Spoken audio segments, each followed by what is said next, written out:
साल 1833 जब कबीला बनी आस के लोग आज जहां दुबई है यहां आकर रहना शुरू हो गए, उस वक्त ये जगह मुकम्मल रेगिस्तान थी और ये अबू धाबी के कंट्रोल में था। दुबई इस वक्त मच्छरों का एक गांव कहलाता था। 1894 में कुछ ताजिर दुबई में बसना शुरू हो गए क्योंकि यहाँ ताजिरों पर टैक्स बहुत कम था। मगर दुबई में अभी भी मछलियां पकड़ने के अलावा कोई खास काम नहीं होता था। 1912 में दुबई की हुक्मरानी शेख सईद बिन मखदूम के पास आ गई और उन्हीं को दुबई का फाउंडर भी समझा जाता है। उस वक्त दुबई में पर्ल इंडस्ट्री यानी मोती ढूंढने का काम उरूज पर था। दुबई की इकोनॉमी उस काम से आगे बढ़ रही थी, लेकिन दुबई अभी भी एक गांव ही कहलाता था। ये 1958 की बात है जब दुबई के हुक्मरान शेख राशिद बिन सईद अल मखदूम बन गए। यही वो इंसान थे जिन्होंने दुबई को एक गांव से एक शहर बना डाला। उन्होंने दुबई क्रीक जहां बहरी जहाज आकर रुकते थे उसको गहरा करवाना शुरू कर दिया। ये जगह बहुत छोटी थी और शेख राशिद बिन सईद जानते थे कि यहाँ बड़े और मॉडर्न बहरी जहाज आकर नहीं रुक सकते। उन्होंने इस प्रोजेक्ट पर बहुत ज्यादा पैसे लगा दिए, इतने पैसे कि ये दुबई की सालाना आमदनी से भी ज्यादा पैसे थे। इसके लिए उन्होंने कर्जा भी ले लिया। ये एक बहुत बड़ा रिस्क था, लेकिन शेख राशिद जानते थे कि इस प्रोजेक्ट से दुबई की इकोनॉमी पर बहुत गहरा असर पड़ेगा और ये प्लान वाकई में कामयाब हो गया। अब दुबई में बड़े साइज के बहरी जहाज भी आकर रुकने लगे। इससे दुबई में गोल्ड मार्केट भी फैलना शुरू हो गई।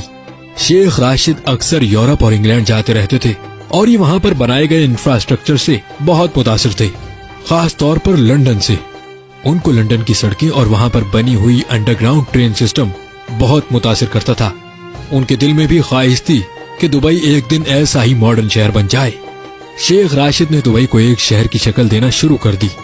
साल 1959 में उन्होंने दुबई में एक मॉडर्न एयरपोर्ट भी बनवा दिया।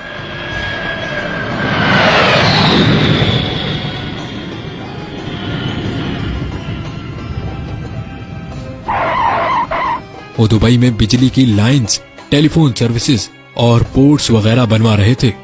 लोग समझते थे कि शेख राशिद पैसे जाया कर रहे हैं और दुबई कभी भी एक मॉडर्न और इंटरनेशनल शहर नहीं बन सकेगा। मगर 1966 में दुबई की किस्मत बदल गई। ये वो साल था जब दुबई में ऑयल डिस्कवर हुआ, लेकिन यहाँ तेल के ज़खायर इतने नहीं थे। शेख राशिद ने बहुत ही अक्लमंदी से इस बात को समझा कि दुबई सिर्फ ऑयल पर डिपेंडेंट नहीं रह सकता। उन्होंने उस वक्त कहा था, मेरे पास एक अच्छी खबर है और एक बुरी खबर।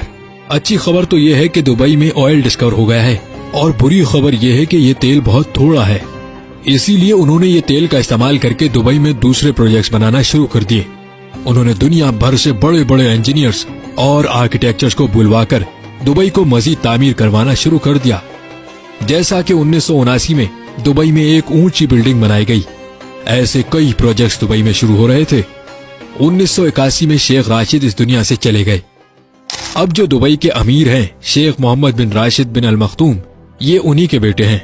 आज जो दुबई हम देखते हैं उसको बनाने में शेख राशिद का ही दिमाग है। उन्होंने दुबई में ऊंची ऊंची बिल्डिंग्स बनाना शुरू कर दी। फिर इस काम में भी एक मसला था।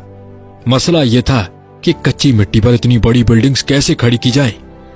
मगर शेख मोहम्मद बिन राशिद ने उसका हल भी ढूंढ निकाला।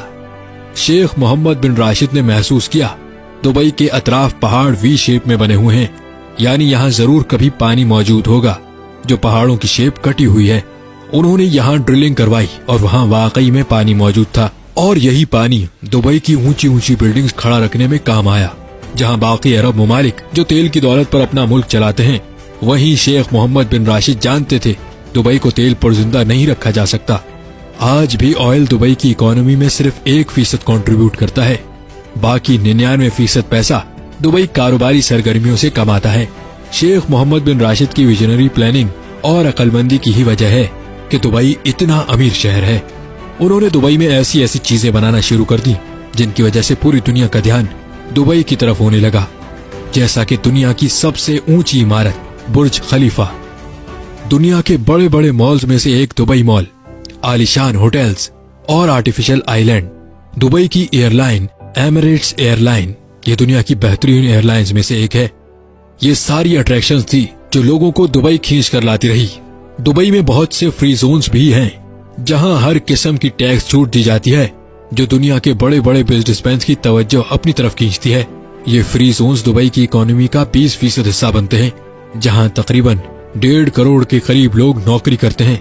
दुबई में आज 80% के करीब वो लोग हैं जो बाकी कंट्रीज से दुबई में आकर सेटल्ड हैं।